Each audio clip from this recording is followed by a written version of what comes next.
मौनी अमावस्या अपने नाम के अनुसार मौन और साधना का व्रत है। इस दिन गंगा समेत पवित्र नदियों में स्नान किया जाता है।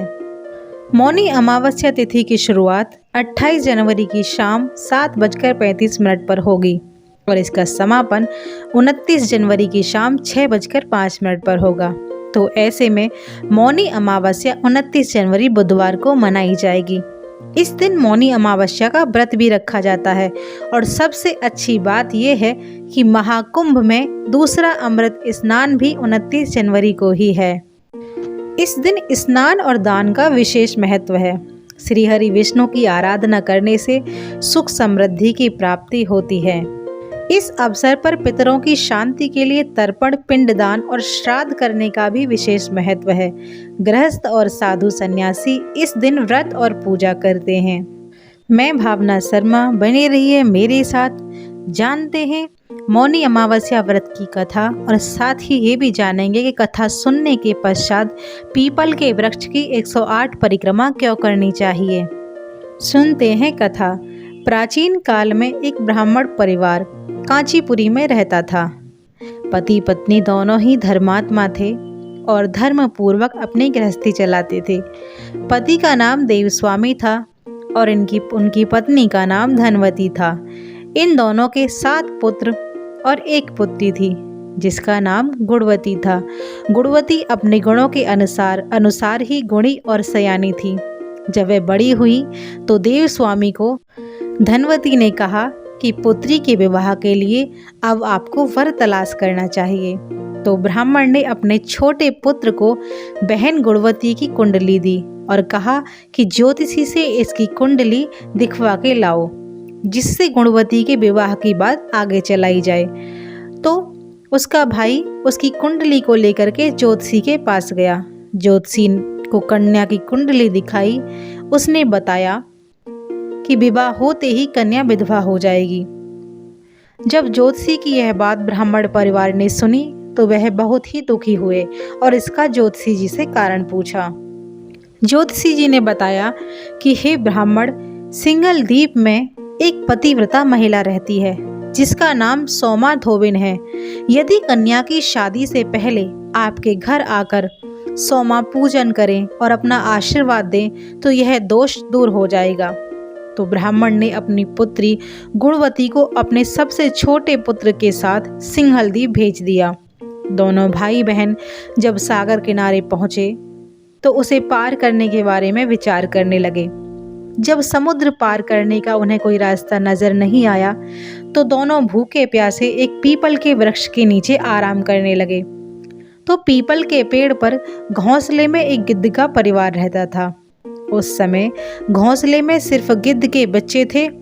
वे सुबह से भाई बहन की बातों और क्रियाकलापों को देख रहे थे। जब शाम के समय गिद्ध की माता बच्चों के लिए भोजन लेकर घोंसले में आई तो बच्चों ने पेड़ के नीचे लेटे भाई बहन की कहानी अपनी माता को बताई। उनकी बातें सुनकर गिद्ध की माता को दोनों भाई बहनों पर दया आई और बच्चों से कहने लगी कि उसने कहा कि तुम लोग अब चिंता मत करो, मैं इन्हें सागर पार करवा दूंगी। बच्चों ने माता की बातों को सुनकर खुशी खुशी भोजन ग्रहण किया। गिद्ध की माता बच्चों को भोजन करवाकर दोनों भाई बहनों के पास भी आई और बोली कि मैंने तुम्हारी समस्या को जान लिया है।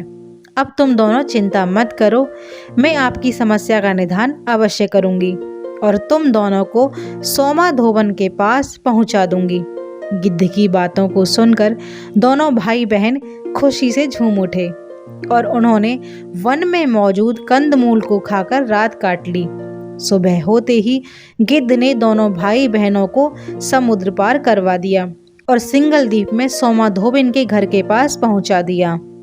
गुणवती सोमा धोबन के घर के पास छुपकर रहने लगी और वह हर दिन सुबह होने से पहले ही सोमा का घर लीप दिया करती थी। एक दिन सोमा ने अपनी बहुओं से पूछा कि प्रतिदिन सुबह हमारा घर कौन लीपता है। तो बहुओं ने प्रशंसा के लोभ से कहा कि हमारे अलावा यह काम और कौन करेगा।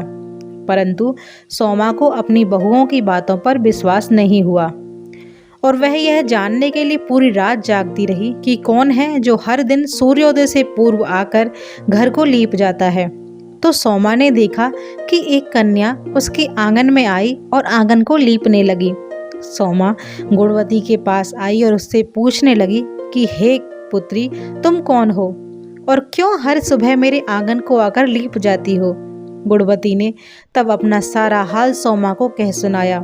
गुणवती की बातों को सुनकर सोमा ने कहा कि तुम्हारे सुहाग के लिए मैं तुम्हारे साथ अवश्य चलूंगी। सोमा ने ब्राह्मण के घर आकर पूजा की, लेकिन विधि के विधान को कौन टाल सकता है। गुणवती का विवाह होते ही उसके पति की मृत्यु हो गई। तब सोमा ने अपने सभी पुण्य गुणवती को दान कर दिए। सोमा के पुण्य से गुणवती का पति जीवित हो उठा, लेकिन पुण्यों की कमी से सोमा के पति और उसके बेटे की मृत्यु हो गई। लेकिन सोमा ने अपना घर छोड़ने से पहले अपनी बहुओं से कह दिया था कि मेरे लौटने से पहले अगर मेरे पति और बेटों को कुछ होता है तो उनके शरीर को संभाल कर रखना। तो बहुओं ने सास की आज्ञा को मानकर सभी के शरीर को संभाल कर रखा। उधर सोमा ने सिंघल दीप लौटते हुए रास्ते में पीपल के वृक्ष की छाया में विष्णु जी की पूजा कर 108 बार पीपल की परिक्रमा की। तो इसके पुण्य के प्रभाव से सोमा के घर लौटते ही उसके पति और बेटे फिर से जीवित हो उठे। इसीलिए इस कथा को सुनने के पश्चात पीपल के वृक्ष की 108 परिक्रमा करने से अत्यंत ही लाभ मिलता है। धन्यवाद।